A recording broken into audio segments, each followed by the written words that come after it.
ભૂખ લાગી છે ને ગોવિંદ?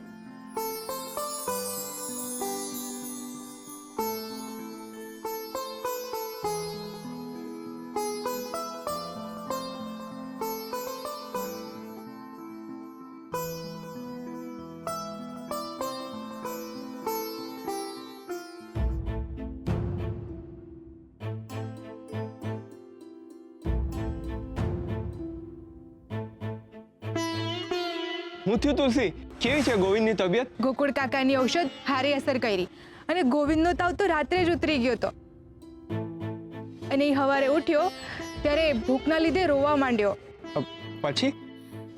પછી મેં એને પેટ ભરાવ્યું અને હુવડાવી દીધો. હા, ગોવિંદનું પેટ કેમનું ભરાણું? મારા ભોળા ભગત ભોળા જ રહ્યા. પેટ ભરાવીને હુવડાવ્યો એટલે એમ કે હરિએ મારા માતૃત્વની લાજ રાખી. મારી મમતા પર હૂંફનું ફૂલ ફૂટ્યું છે ભગત. ધાવણથી ખાલી બાળકની ભૂખ જ નથી ભાંગતી, પણ બાળકના સંતોષથી માની આત્મા તૃપ્ત થાય છે.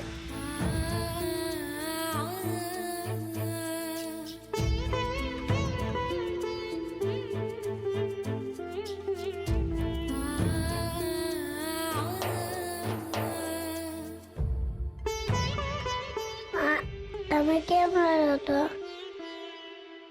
લડવાનું નહીં. માગી દીદી લડાઈ નહીં. તમે કેમ રહ્યો તો?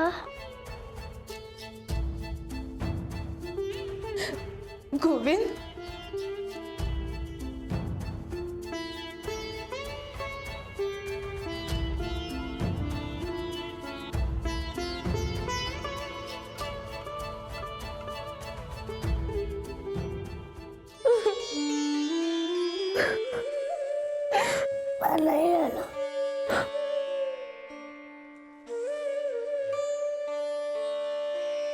બેટા, તને તારી માની બહુ યાદ આવે છે ને?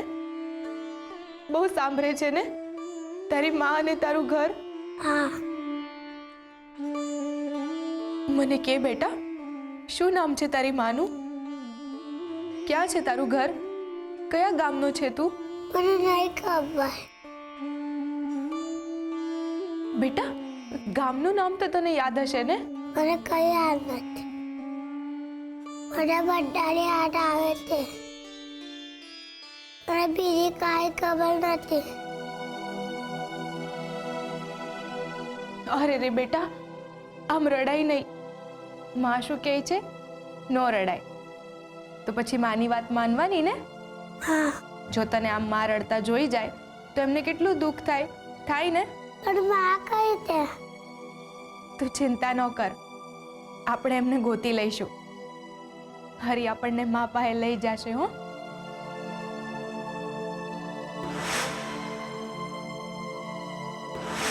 હરીએ મને મારા ગોવિંદથી દૂર કરી છે, પણ હું તને તારી માથી અળગો નહીં થવા દઉં. હું તને કંઈ પણ કરીને તારા ઘર સુધી પહોંચાડી દઈશ. હું તને અને તારી માને વિખૂટા નહીં પડવા દઉં.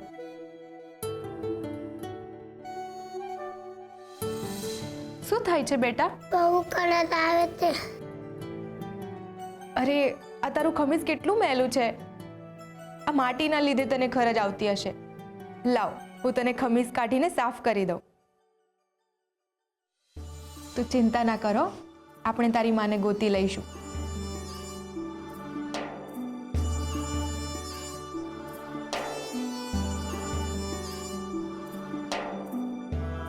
ઓહો હો, આ કેટલી બધી માટી છે, તો પછી ખરજ તો આવે જ ને બેટા. હું સાફ કરી દઉં. હો,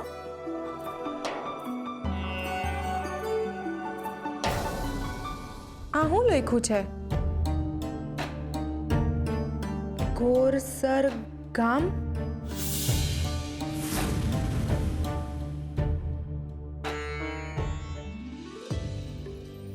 આ તો બે જ ગામ દૂર છે. આ છોકરો જરૂર ગોરસર ગામનો જ હશે. માં કળત મચી ગઈ. બેસ બેટા, તું ગોરસર ગામનો છે?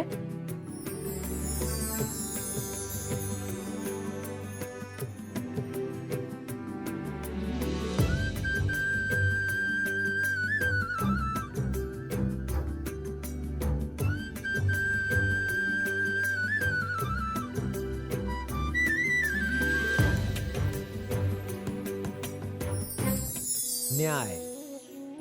આ પ્રથા ખૂબ જ જરૂરી છે અને ખૂબ જ ઉપયોગી પણ છે. સમાજ વ્યવસ્થા તો જ જળવાઈ રહે જો સમાજના અસામાજિક તત્વો પર કાબૂ રહે અને એમના કર્મોનો યોગ્ય ન્યાય થતો રહે. અપરાધીઓને સજા મળે અને નિર્દોષને યોગ્ય સુરક્ષા. હંમેશા ન્યાય વ્યવસ્થા પર પ્રજાનો ભરોસો રહેલો હોય છે.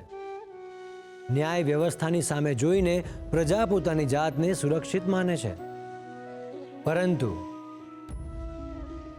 દરેક ન્યાય વ્યવસ્થાનો આધાર હંમેશા ન્યાય કરનાર પર રહેલો હોય છે અને એટલે જ ન્યાય કરનારની બુદ્ધિમત્તા અને એની વિચારસરણી પર જ ન્યાય અને અપરાધીના દંડનો આધાર રહેલો હોય છે. ભ્રષ્ટ ન્યાય વ્યવસ્થા સમાજને દિશાવિહીન બનાવે છે. ચારેકોર અંધાધૂંધી ફેલાઈ જાય છે અને સમાજ પણ ધીમે ધીમે નષ્ટ થઈ જાય છે.